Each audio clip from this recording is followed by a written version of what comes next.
quem diga que para a Bolsa Brasileira ganhar força e subir é preciso dinheiro externo. E pelos dados divulgados hoje, os estrangeiros já retiraram mais de 22 bilhões de reais da Bolsa Brasileira. O que esperar, então, das ações nesse ano de corte da Selic, de saída de fluxo estrangeiro, mas de perspectivas micro aparentemente melhores? Para responder essa e outras perguntas, eu converso agora com Luiz Fernando Araújo. Ele é diretor de investimentos da gestora Finacap, que fica fora do eixo Rio-São Paulo e que tem aí já 1,5 bilhão de reais sob gestão. Eu sou Carlos Cotorno, jornalista da Agência Estado, e começa então agora o programa Cabeça de Gestor, desse 26 de março de 2024. Luiz, obrigada por ter aceitado o nosso convite. A Finacap é uma gestora muito focada em fundamentos, né? Uma velha investe, né? Ou seja, olha o longo prazo, fica um pouco distante desses movimentos de curtíssimo prazo aí da Bolsa. Mas eu queria te perguntar como que vocês veem esse momento, se vocês estão com o fundo totalmente colocado, né, aplicado, ou se o caixa do fundo de ações ele está um pouco mais elevado e aí, portanto, vocês estariam aí mais cautelosos com esse cenário. Obrigado, Carla. Veja, a gente, poucas vezes nos últimos 10 anos, a gente teve tão confortável com a precificação das ações na Bolsa Brasileira, né?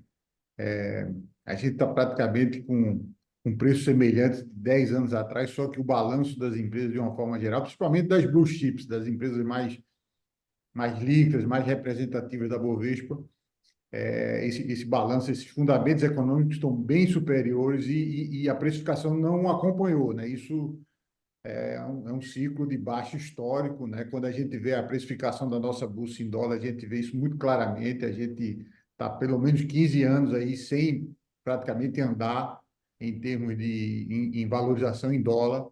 E a gente, então, nesse aspecto, a gente está muito, vamos dizer, confortável, a gente está otimista no sentido que a gente espera que esse ciclo ele já está revertendo. Na verdade, o fundo do poço, a gente acredita que foi alguns anos atrás, né, 2020, depois da pandemia. Eu acho que esse movimento de recuperação já está ocorrendo, mas ainda está muito incipiente. E então a gente tá comprado, lógico que aí a gente tem indo diretamente para a sua pergunta, né, com relação ao caixa. Sim. A gente hoje está em torno de 10% no caixa, não é a gente já trabalhou com menos caixa que isso, mas a gente vê muita volatilidade e muita oportunidade. A gente tem visto, né, muitas empresas que são baratas, mas que têm algum fato, alguma assimetria que permite você entrar e sair. E então o caixa parece ser um caixa mais elevado, parece ser uma ferramenta interessante de gestão aí nos últimos meses. Mas é um caixa, os 10% é um pouco acima da média histórica de vocês, né? É um caixa Sim. acima mais para aproveitar oportunidades ou faz parte desse contexto alguma cautela de curto prazo mesmo? Vou dar um exemplo prático, né? A Petrobras. A Petrobras é uma posição que a gente era a maior posição do fundo, né? Antes da eleição. Depois da eleição, o investimento ficou muito, né? As premissas desse investimento ficaram muito frágeis. Então, a gente a determinado preço justifica a gente manter, né? Acima de R$ 40, por exemplo, a gente opta por sair. Então, algumas posições que são mais vulneráveis, mais expostas ao cenário político, ao cenário econômico local, a gente tem tido vamos dizer, inclusive você falou bem, né? A gente não é uma prática nossa entrar e sair de forma recorrente nos papéis, mas circunstancialmente essa situação tem ocorrido, a gente tem entrado e saído na medida que a simetria ela aumenta ou diminui muito em algumas empresas específicas que a gente gosta muito por conta dos fundamentos mas que estão com algumas dificuldades aí momentâneas e fazem que a volatilidade seja muito forte nesses papéis, né? Queria que você contasse um pouco mais dos elementos aí que fazem vocês terem uma visão construtiva, né? Você falou agora há pouco, nos últimos 10 anos, nunca se viu vocês nunca viram, e a casa tem aí mais de 20 anos, né?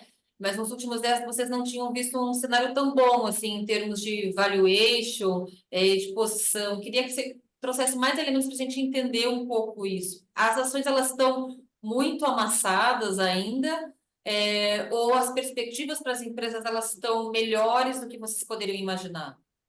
A gente usa muito aqui na Finacap múltiplos, por exemplo, preço-lucro. A relação preço-lucro hoje da Bolsa Brasileira está 2 desvios padrão abaixo da média.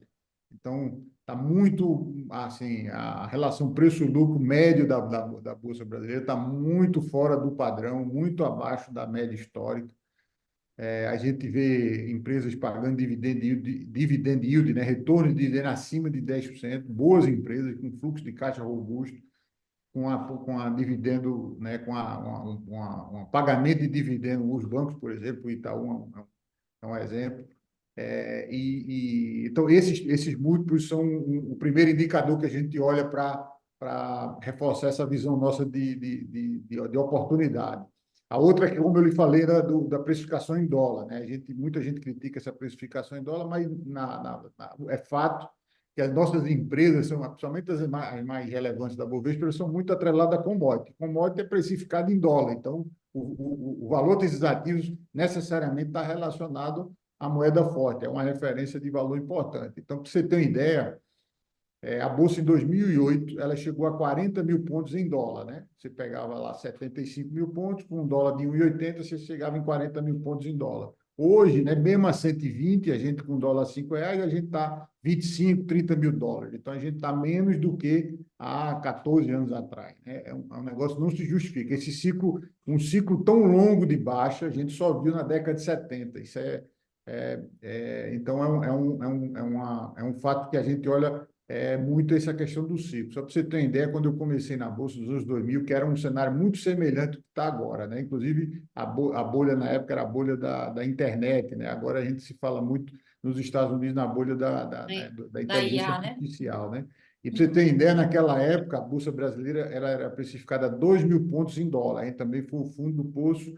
A Bolsa era 8 mil pontos, foi quando o Lula ganhou a primeira vez a eleição, a Bolsa era 8 mil pontos com um dólar R$ 4. Então, a gente tinha um Ibovespa de 2 mil dólares. No final da década, em 2010, a nossa Bolsa já era 40 mil dólares, como eu falei. Então, você teve uma recuperação muito forte na medida que os fundamentos, que a economia se estabilizou e, principalmente, que o investidor estrangeiro começou a ter confiança para investir no Brasil. Agora, esse indicador de dólar, ele descasa um pouco do que a gente está vendo, que eu falei logo no início, que é a saída do estrangeiro daqui do Brasil, né? Você acha que esse indicador deve contribuir para o estrangeiro parar de tirar dinheiro da Bolsa Brasileira? Porque no acumulado de março, enfim, começou em janeiro, fevereiro, março também a gente vê a saída, né? O que poderia impactar positivamente o estrangeiro e prestar atenção em indicadores como esse e voltar a ter fluxo positivo para o Brasil? E ele veja, isso não é só a gente, né, cara? Isso é mercados emergentes de uma forma geral. Você pega os mercados emergentes, essa primeira década do século, né, 2000 até 2010, todos os mercados emergentes performaram muito bem, né? E coincidentemente, não coincidentemente, na verdade, os mercados envolvidos, o S&P, por exemplo, a primeira década do século foi, eles chamaram de a década perdida. O Dow Jones praticamente não saiu do canto, né? Começou a década com 10 mil pontos e acabou com 10 mil pontos em dólar, né? Enquanto isso, a gente, como eu falei, no Brasil a gente subiu de 2 mil para 40 mil, mas isso foi um fenômeno global.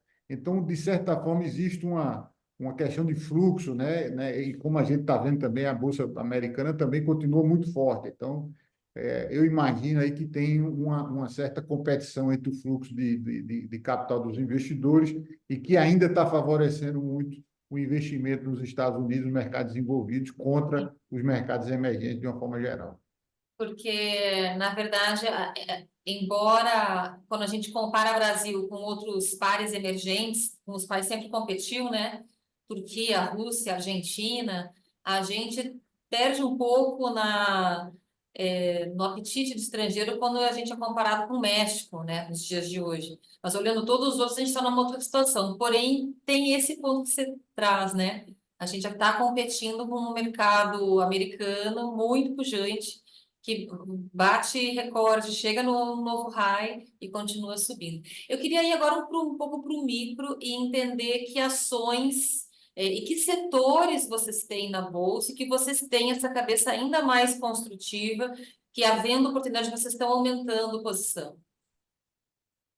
Como eu te falei, assim, você encontra barganhas em todos os setores na Bolsa Brasileira hoje em dia. A gente estava muito focado em commodities o ano passado. Esse ano a gente já conseguiu diversificar muitas empresas do varejo, como a loja Renner, por exemplo, que era uma empresa que a gente sempre quis comprar, mas estava fora do nosso parâmetro de preço, porque sempre foi uma empresa muito cara assim para justamente porque entregava resultados consistentes ao longo dos anos, mas ela deu uma caída boa e a gente teve a oportunidade de comprar. Aí o setor de energia elétrica muito robusto e também tem né, um arcabouço regulatório muito consolidado, e a gente está vendo aí tem uma questão de renovação das concessões, que é um fator de atenção, mas, de uma forma geral, são empresas que têm um fluxo de caixa muito sólido, e então a gente gosta muito também, né?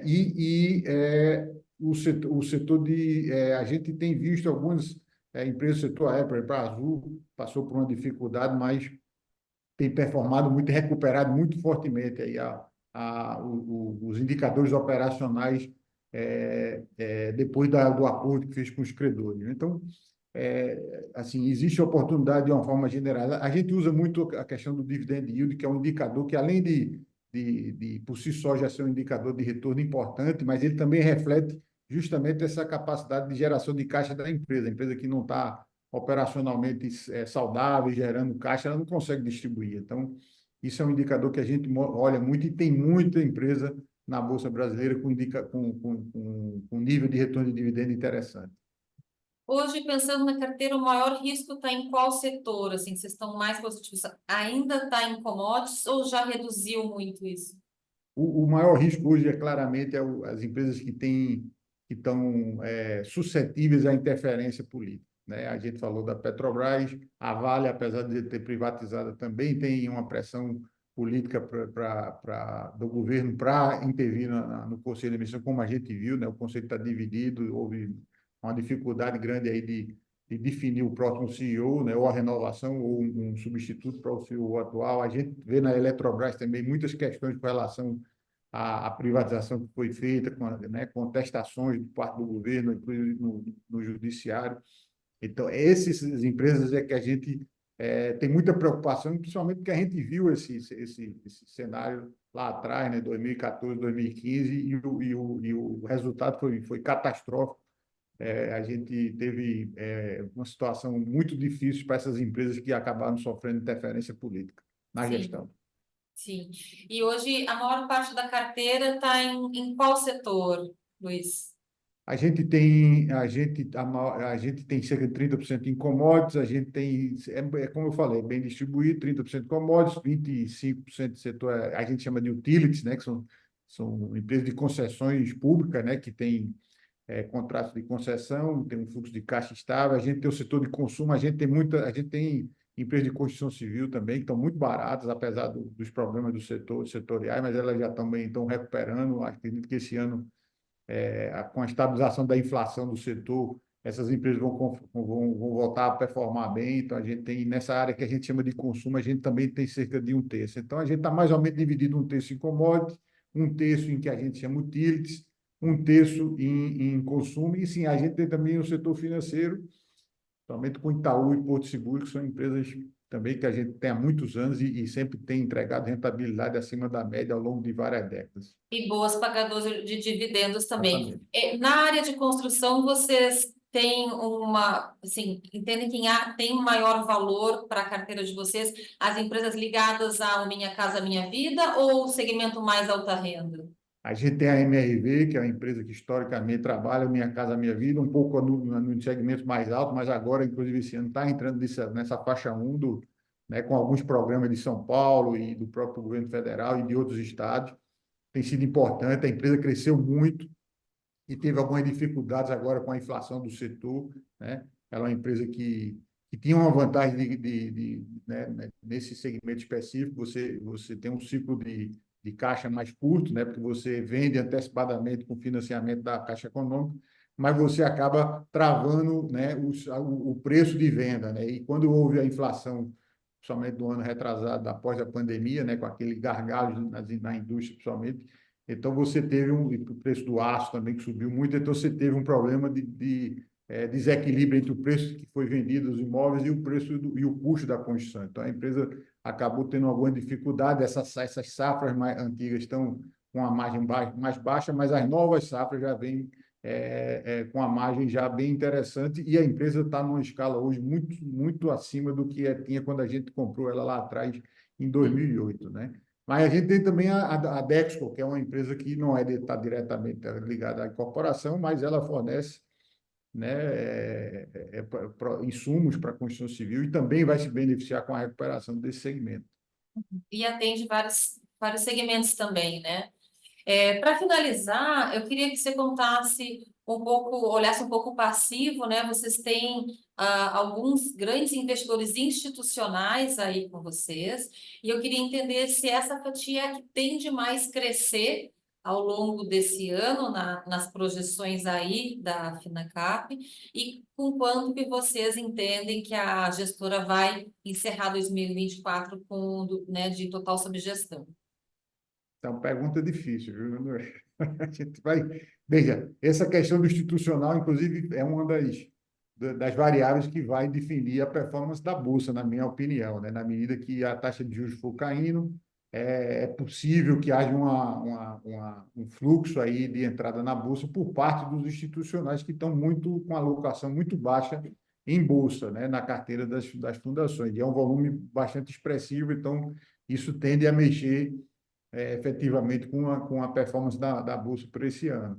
A gente é um trabalho que a gente vem fazendo junto de captação, né, de relacionamento com esses investidores desde 2018, então acredito que agora começou realmente a gente ficar mais conhecido no segmento, muitas consultorias já têm, né, conhecem por dentro a nossa estrutura, nossa metodologia, a forma de investir, nossa infraestrutura de controle. Então, eu acho que esse segmento aí tende a ser realmente o nosso parceiro mais forte aí como investimento. Mas a gente tem também trabalhado para diversificar, principalmente na pessoa física, no varejo, com produtos de previdência, principalmente nas plataformas, que a gente acredita que é muito interessante também. É um veículo muito eficiente fiscalmente e muito adequado para a pessoa física, né?